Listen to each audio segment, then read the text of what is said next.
चम्चा तिम्रो हातमा थियो, थाली तिम्रो भुइँमा थियो, डाडु पन्यु ताउलो र ताप्के तिम्रो भान्सामा थियो। तर पोहोरको चुनावमा तिमीले चम्चा रोज्यौ।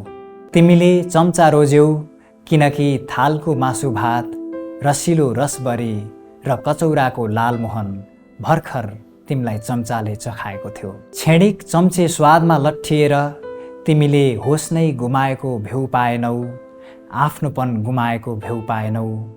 बोल्ने जिब्रोमा नियन्त्रण, सुनिने शब्दमा नियन्त्रण र देखिने दृश्यमा पनि चम्चाकै नियन्त्रण हुन गयो।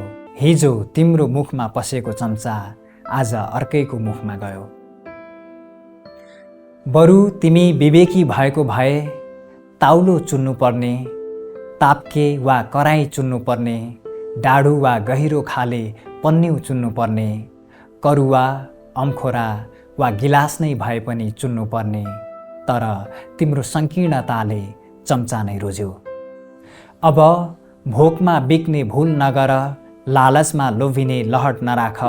बरु परिवार पाल्ने पौरख सुधार, घरको छानो बलियो पार। चुनावको फोहोर भान्सामा बस्नै नदेऊ, भ्रष्ट चम्चा मुखमा पस्नै नदेऊ। यसपालि भोट डाडुमा हाल, पन्युमा हाल, थाल कचौरा र गिलासमा हाल। तर चम्चामा भोट हाल्दै नहाल।